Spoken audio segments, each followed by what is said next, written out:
Oh, oh, oh,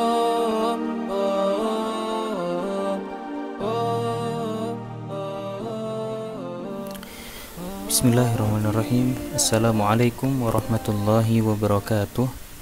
Alhamdulillahirabbil alamin, wassalatu wassalamu ala asyrafil anbiya'i wal mursalin wa ala alihi wa ashabihi wa man tabi'ahum bi ihsanin ila yaumiddin. Amma ba'd. Anak-anakku SD kelas 2 yang semoga dirahmati dan dimuliakan oleh Allah Subhanahu wa taala. Alhamdulillah kita bertemu lagi di pertemuan yang kelima ya, di pelajaran Tahsinul Kitabah, menulis huruf Arab ya, dan kita masih berada di teknik merangkai huruf hijaiyah ya.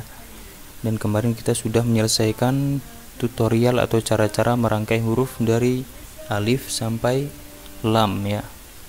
Dan insyaallah kita selesaikan juga di pertemuan kali ini, kita selesaikan sampai akhir huruf ya, sampai huruf ya insyaallah ya. Karena tersisa tinggal 5 huruf lagi, jadi kita satukan di pertemuan kali ini insyaallah ya. Untuk kemarin kita terakhir sampai ke huruf lam ya. Kali ini kita masuk ke huruf selanjutnya, yaitu huruf mim ya. Huruf mim ketika sendiri maka dia kepalanya berada di atas garis dan ekornya melewati garis, seperti itu ya. Ulangi lagi, huruf mim kepalanya berada di atas garis dan ekornya melewati garis ya, seperti itu. Sekarang kita terapkan di rangkaian huruf. Huruf mim bisa tidak disambung di awal? Jawabannya bisa ya. Huruf mim di awal kata atau di awal kalimat, maka dia bisa bersambung ya. Bisa bersambung dengan huruf yang bisa disambung, huruf ba atau huruf ta, huruf sa dan lain-lain. Seperti ini ya, huruf mim, maka ekornya pun hilang ketika bersambung di awal. Kemudian huruf mim di tengah kata bisa tidak bersambung? Jawabannya bisa ya. Huruf mim ketika di tengah kata maka jadinya seperti ini. Iya, seperti ini ya. Ekornya tetap hilang ya ketika bersambung di tengah.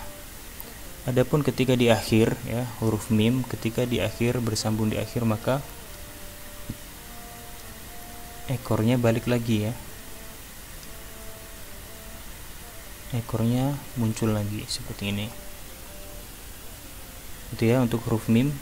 Maka kesimpulannya untuk huruf mim bisa disambung di awal, di tengah dan di akhir. Untuk di akhir maka dia ekornya kembali lagi seperti dia sendiri. Itu untuk huruf mim. Untuk selanjutnya yaitu huruf nun. Huruf nun sebagaimana yang sudah diajarkan ya sebelumnya, huruf nun itu dia melewati garis ya, seperti ini, huruf nun. Dan perlu kalian ketahui juga bahwa huruf nun ini merupakan perut dari huruf-huruf seperti huruf sin atau huruf shad ya. Jika kita gabungkan di sini dengan huruf yang lain, huruf sin atau huruf shad, maka ketahuan ya di sini. Contoh kita gabung dengan huruf sin. Nah, seperti ini ya. Maka huruf nun ini memang diambil dari potongan dari huruf sin ataupun huruf shad. Shad pun sama seperti itu ya. Ya. Baik, kita kembali ke huruf nun. Kita terapkan di rangkaian huruf. Huruf nun bisa tidak disambung di awal? Jawabannya bisa ya. Akan tetapi dia berada di atas garis ketika bersambung di awal ya, perutnya hilang. Dia menjadi semuanya di atas garis. itu huruf nun, sama seperti huruf ba juga ya, huruf ba seperti ini juga ketika di awal kalimat, di awal kata ya. Kemudian di tengah kata, bisa tidak huruf nun bersambung di tengah?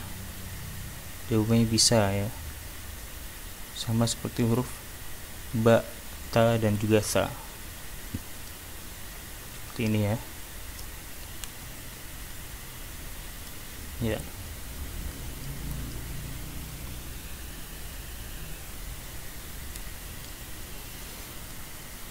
huruf nun ketika di akhir kata sekarang. Bisa tidak huruf nun bersambung di akhir kata? Jawabannya bisa ya. Akan tapi kembali ke asalnya. Perutnya mulai tampak ya. Dia berada di bawah garis.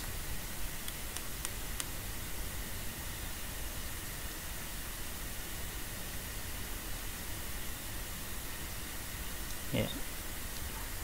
Seperti itu ya. Itu untuk penulisan huruf nun. Kesimpulannya, untuk huruf nun bisa dirangkai di awal, di tengah, dan juga di akhir kata. Oke, kita lanjut ke huruf selanjutnya, yaitu huruf H. Huruf H besar ya. Huruf H besar ketika sendiri itu ada dua penulisan. Ada dua penulisan. Yang pertama seperti ini.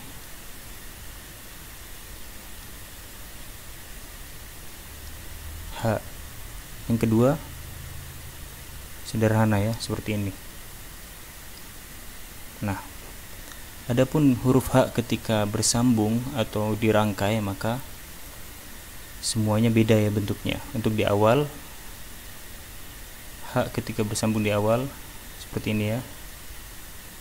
1, 2, 3.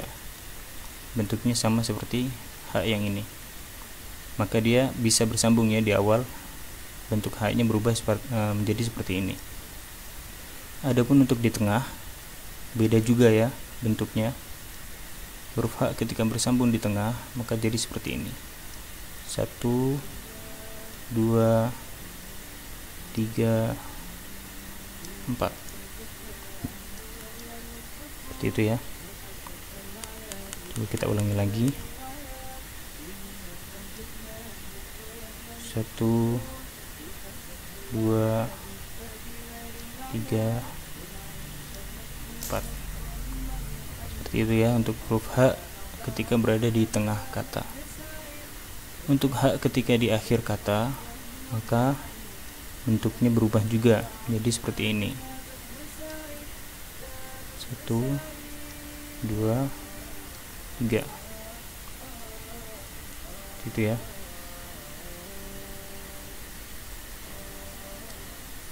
Ya, itu untuk huruf H.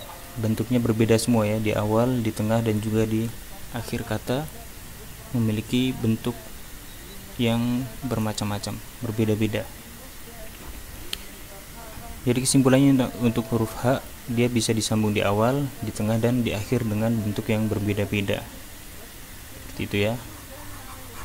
Kita lanjut ke huruf selanjutnya, huruf waw.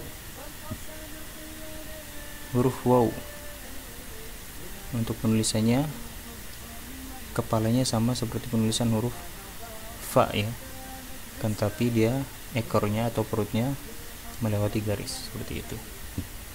Huruf waw bisa tidak disambung di awal, bersambung dengan huruf selain waw. Contohnya seperti ini. Huruf waw bersambung dengan huruf ba. Bisa nggak seperti ini? Jawabannya nggak bisa ya, tidak bisa huruf waw bersambung di awal kata. Kita coret. Huruf waw di tengah kata, bisa tidak? Contoh seperti ini. Huruf waw bersambung dengan huruf sin. Bisa tidak? Jawabannya tidak bisa ya. Huruf waw tidak bisa disambung di tengah, maka kita coret. Adapun di akhir, maka huruf waw bisa disambung ya. huruf waw bisa disambung di akhir. Ya, bentuknya sama seperti di awal ya, sama seperti ketika sendiri. Ya, jadi kesimpulannya untuk huruf waw tidak bisa disambung di awal kata, begitu juga di tengah kata, dan hanya bisa disambung di akhir kata. Itu ya untuk huruf waw. Dan yang terakhir yaitu huruf ya. Nah, huruf ya ya, ini huruf yang terakhir. Huruf ya ada berapa penulisan? Tiga langkah. Kepalanya berada di atas, 1, 2, dan ekornya berada di melewati garis 3. Itu ya, kita ulangi. 1,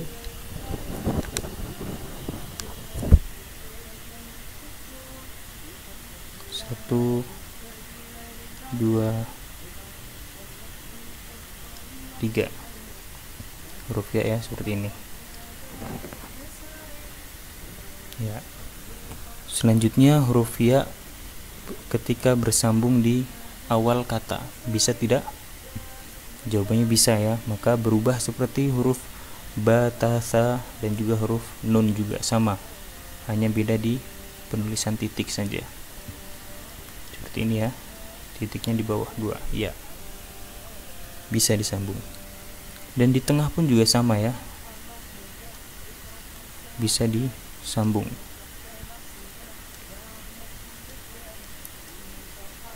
Ya.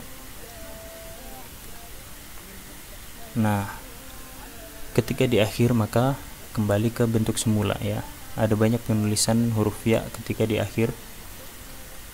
Kan tapi kita akan pelajari yang satu macam saja ya. Huruf ya ketika di akhir maka seperti ini. Dia kembali lagi, ekornya muncul ya. Ya. Ada juga penulisan huruf ya ketika di akhir yang seperti ini.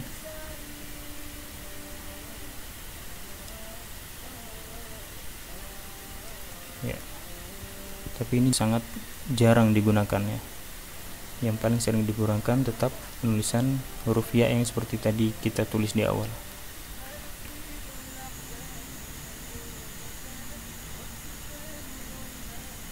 Ya, seperti itu ya. Huruf ya ketika di akhir kata. Ya, alhamdulillah kita sudah selesai mempelajari cara penyambungan atau merangkai huruf hijaiyah ya, dari alif sampai huruf ya. Nah, insyaallah di pertemuan yang akan datang kita akan mulai latihan atau dikte. Nanti Bapak bacakan huruf-hurufnya, kemudian kalian menyambung huruf-huruf yang bisa disambung dan mana huruf yang tidak bisa disambung. Kita praktekkan insyaallah di pertemuan yang akan datang.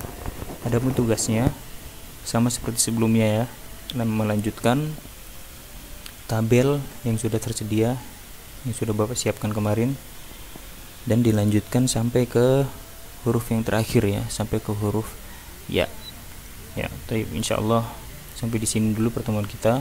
Semoga dimudahkan dan diberikan kelancaran. Kita tutup dengan doa kafaratul majlis. Subhanakallahumma wa bihamdik, asyhadu an la ilaha illa anta, astaghfiruka wa atubu ilaik. Wassalamualaikum warahmatullahi wabarakatuh. قل الضحكة الحلوة علي الصوت بزيادة، لا تغيبين عسى نغماتك بعيد الهنا عادة.